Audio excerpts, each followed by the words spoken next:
Плагиат нәрсә ул? Плагиат әлбәттә инде ул гади сүз белән генә әйткәндә менә кеше язмасын, кешенең фотосын, кеше төшергән видеоны үзеңнеке иттереп күрсәтү. Менә барыгыз да утырасыздыр, мәсәлән, ВКонтактеда, Телеграмда, әйбит.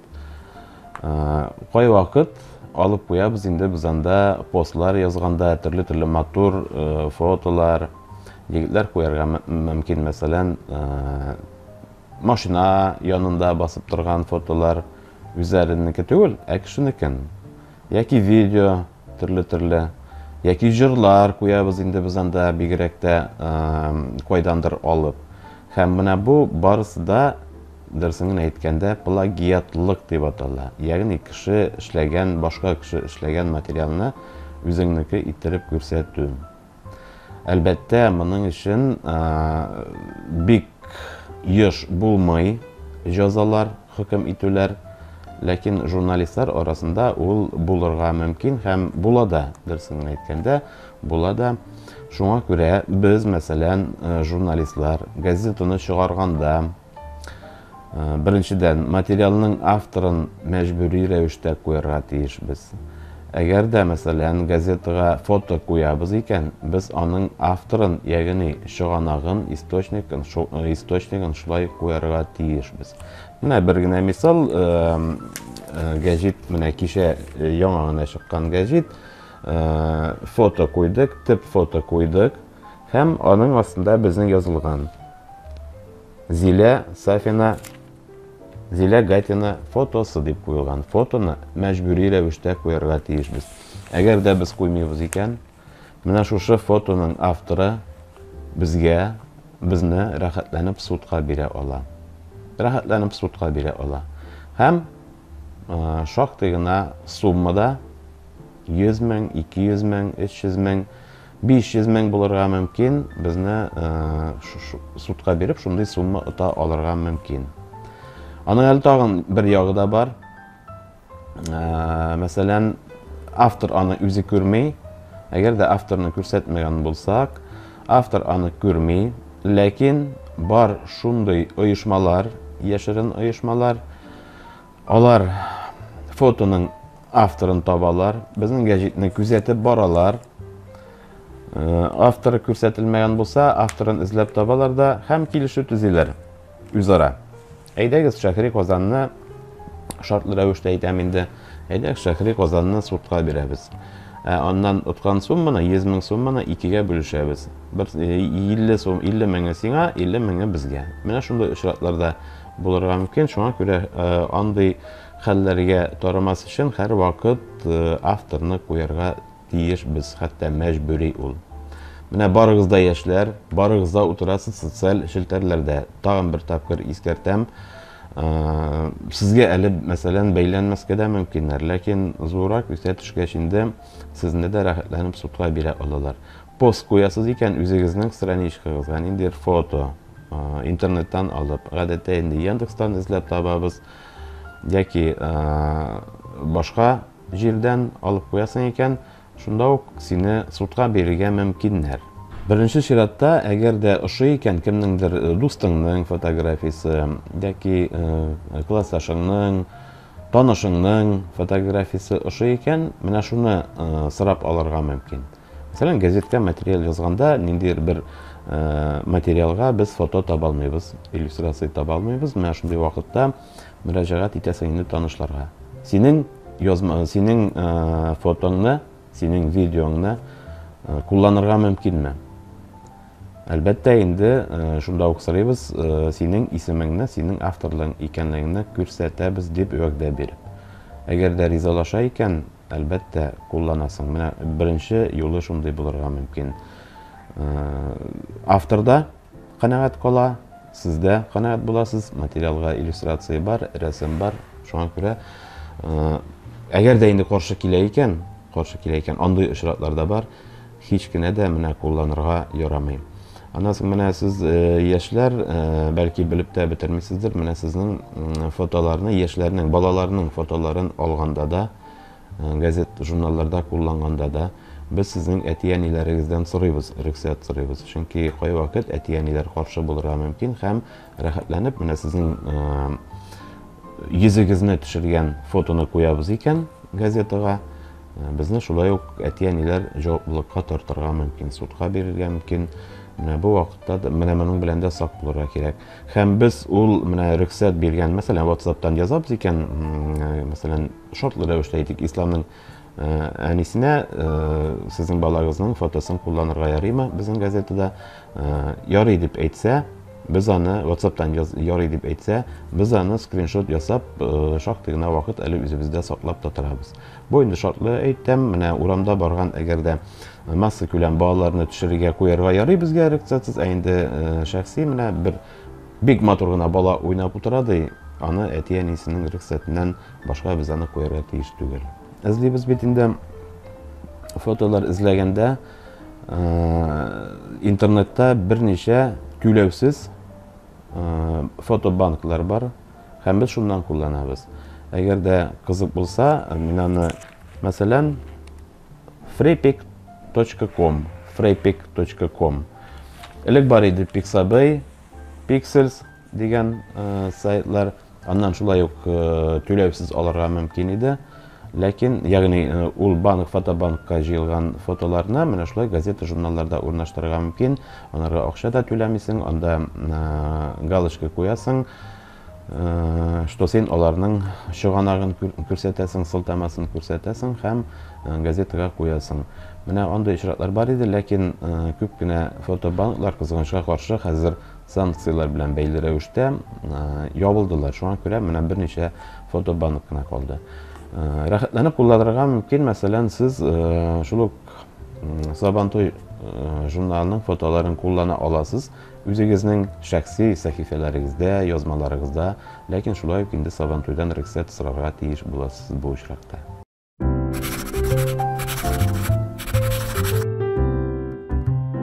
Турыдан-туры плагиатлык төшенчәсе ул этика дигән сүз белән килеп тоташа, этика дигән сүзгә, журналист этикасы дигән төшенчәгә, чөнки бу инде башка кешеләрнең хезмәтенә хөрмәт дигән сүз. Менә мин, мәсәлән, үземнең журналистик эшчәнлегемне башлап җибәрдем Интертат электрон газетасында. Бу 2000 еллар башында, интернет әле бик киң җәелмәгән, һәм мин спорт темасына яза идем. Спорт темасына көрәшне мин генә яза идем, Акбарсны, Рубиннан да тагын берничә журналист һәм мин генә яза идем, татар телендә инде сүз бара. Һәм минем шушы язмаларны телевидениянең яңалыклар тапшыруында, радионың яңалыклар тапшыруында һәр вакыт укыйлар иде. Һәм чыганагын әйтмиләр иде. Минем шундый ачуым килә иде инде анарга. Мин ул коллегалар белән ошышып та бетә идем. Фәнис Камалның үзе белән дә сүзгә кердем. Ул вакытта Миләүшә апай да ТНВдан аның белән дә сүзгә кердем. Аңлатыгыз инде дип. Аның бернинди авырлыгы юк. Мәсәлән, хәбәрне укыйсың да дип хәбәр итә Интертат электрон газетасы дип өстәп кенә куясың. Шулай бит. Менә әлбәттә мин судка да бирергә мөмкин булгандыр инде, ләкин бу инде кешенең хезмәтенә күрә хөрмәт булырга тиеш. Мин язам аны, мин барам Акбарсның уенына, мин барам көрәш ярышларына, аны кайтып озак иттереп язам, төн йокыларымны калдырмыйча язам, яки тиз-тиз язам. Кеше аны шулай интернетны ача да һәм укып бирә дә, бернинди минем язганлыгы белеп тә беленми дә кала. Как будто Болгар радиосында, бу шартлы рәвештә Татар радиосы, ТНВ яки башка телевидение үзе барган, хезмәткәрләре үзе барган, үзе язган кебек аңлашыла. Менә шундый хөрмәт хисе булсын иде. Этика дигән вакытта мин менә шушы беренче чиратта плагиат белән бәйләп менә шуны аңлатырга тырышыр идем. Сыр түгел, кайбер авторлар, штаттан тыш эшләүче авторлар яки башка редакциядә эшләүче авторлар тагын да күбрәк акча эшлим дип, берничә редакциягә, берничә газета, журналга бирә үзенең материалын. Беренче чиратта читтән килә икән, мин аны кайдадыр чыкмадым икән бу материал дигән сорау куям, шик астына куярга мәҗбүрмен. Hem şul поисковиклардан дип әйтегендә аңлыйсыздыр, эзләү системаларынан, мәсәлән, Яндекска мен берничә абзацны шунда копировать итеп куям. Әгәр дә инде кайдадыр чагыла икән, ул килеп чыккан икән, мин аны газеткә бирмим генә. Бу очракта журналист этикасы да бозыла, гомумән алганда журналистика өлкәсендәге этика бозыла, чөнки автор ләкин шундай очракларда була, кайбер авторлар бирәләр, менә Сабантуй журналында басылмас бәлки. Ялкында бәлки басылыр. Анда да биреп карыйм әле. Менә шундай очракларда була. Һәм кай вакыт менә 2 журналда бу материалны бирәләр. Менә монда журналист этикасы бөтенләй бозылды дигән сүз инде бу. Менә бозылды. Андый очракларда шактый очрап торалар.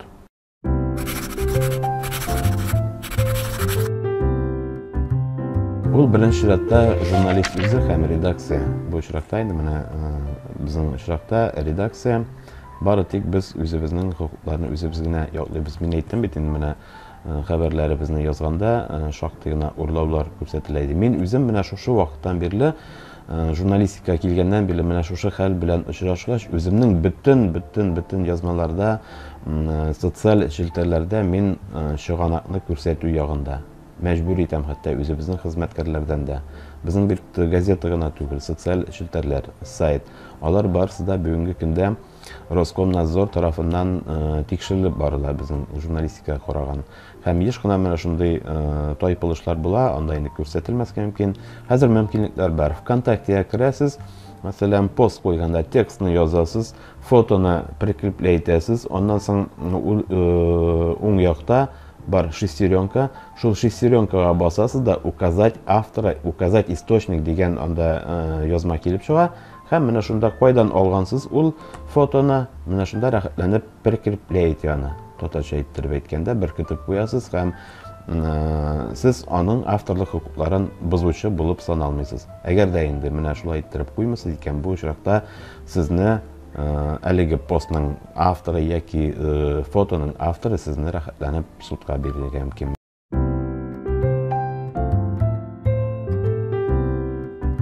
Бар безнең фотосессиялар, әйбит. Фотосессиялар. Менә син фотосессиягә барасың шартлы рәвештә, ислам, аның фотографы бар. Менә нәкъ шуның кебек инде, әйбит. Фотограф фотога төшерә, ислам төшкән, һәм син анардан аласың. Әйбит, сатып аласыңмы, яки килешү төзисеңме? Менә бу очракта килешү кирәк. Килешү кирәк. Устный булмасын, телдән генә булмасын. Язма рәвештә булсын. Безнең мәсәлән журналистикада ул бар шундый. Без үзебезнең хезмәтебезне тулысынча тапшырабыз Шәһри Казан газетасына дип. Менә шундый килешү бар безнең гонорар ала торган, ягъни гонорар ала бит инде акча алган, шул сатып алган кебек. Безнең килешүдә шундый шарт бар. Исключительные права уже күчә Шәһри Казанга. Бу очракта әгәр дә син килешмәгәнсең икән, bir zaman senin videoga төшергән автор, менә әйтәм бит, читтән генә Шарашкина конторадан да хәтта аңа мөрәҗәгать итәләр. Давай, син аны видеога төшергәнсең бит, сез бит килешмәгәнсез. Сату турында килешү юк, белмибез без, сатканмы, сатмаганмы, телдән генә сатылган булса. Менә бу очракта лучше страховаться, лучше әйткәндә, лучше постраховаться. Ул плагиатлык дип саналмый, ул менә әгәр дә сез аның белән дус икән, әлбәттә инде ул сине бер нәрсә, бу плагиатлык дип саналмый. Ләкин әлбәттә аның авторын күрсәтсәң, бу очракта әйбәтрәктер.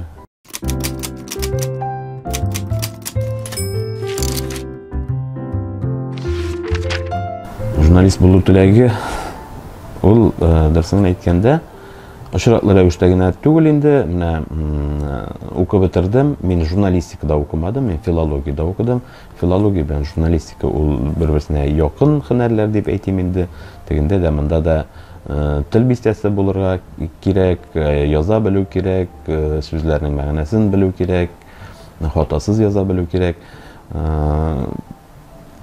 укып бетердем дә, һәм шунда мине очраклы рәвештә генә чакырып алдылар. Шул Интертат электрон газетасына спорт журналисты итеп, чөнки спорт журналистлары журналистикада һәм аерым алганда татар журналистикасында ул штучный товар. Ә минем просто язган бар иде, нәкъ менә сезнең кебек үк. Ялкында да минем спорт турындагы язмалар чыккан иде анда. Авылда мәсәлән футбол уйнаулар турында, ничек футболист булырга икән дип, һәм Казанга килдем. Беренче булып әлеге дә баягы менә бүген эшли торган язмыштар инде Шәһри Казан газетасына килдем дә. Аның редакторы Илдус Илдарханов, танылган спорт журналисты иде. Илдус абый әйтә, менә бу минем 2нче курста иде. Илдус абый әйтә, менә көрәш турында язасым килә. Әйдә яз, менә киләсе атнада ярышлар була ди. Һәм мин яза башладым, шулай штаттан тыш бу укыган вакытта инде. Аннан соң менә минем язмаларны күреп тор инде, Интертатка спорт журналисты булып чакырдылар.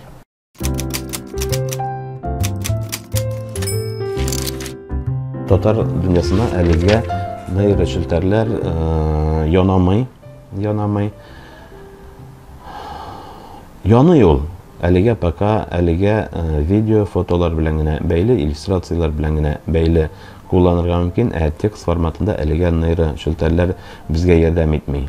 Ләкин шунысы бар, рус журналистикасы бу нисбәттән бик курка. Бүгенге көндә менә күптән түгел генә әле мин медиа форумда булып кайттым Сочида, һәм шунда бөтен Россиядан килгән журналистлар менә шушы мәсьәләне күтәрәләр.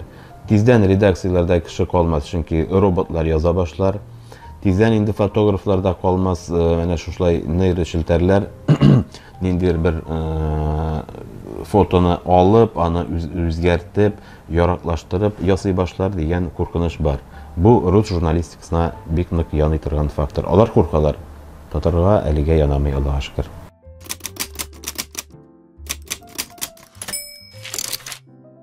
Плагиат дип саныйм. Менә кызганычка каршы андай хәлләр була. Шуңа күрә мин бу мәсьәләнең асылына төшергәч, миндә дә бар иде ул, яшерәк чакта яшермим. Теге төкә булып күренәсе килгәч, анда Toyota Land Cruiser'лар куйган идем Авкага. Аннан соң менә шу башкасын тагын куйган идем, әле алмаштырып, анда Ferrari'лар куйган идем. Ләкин соңрак менә инде мәсьәләне аңлагач, мин инде үзем төшергән фотоларны гына Авкага куя башладым. Аны да рәхәтләнеп куярга була. Авка ул бик четерекле мәсьәлә. Аннан соң карагыз, кызлар, егетләр, бер-бергә. Әгәр дә интернеттан фотолар аласыз икән, анда кая вакыт менә күренмәс кенә чыганак язылган була. Штрих дип аталган, нәрсә дип аталган әле. Автор язылган була мәсәлән. Теге портретларда, рәсем сәнгатендә бар бит, ул аска язып куялар бит. Нәкъ шулай ук фотоларда да язып куйган, менә ул күренмәс кенә тора. Менә ул махсус рәвештә шулай эшли андыйлар. Әгәр дә минем фото урланган очракта, рәхәтләнеп ул сине судка бирәләр. Менә минем фото бик бу дип бармак тертеп күрсәтәчәк. Менә шу күренмәс кенә автор фамилиясе язылган яки чыганак язылган рәсемгә.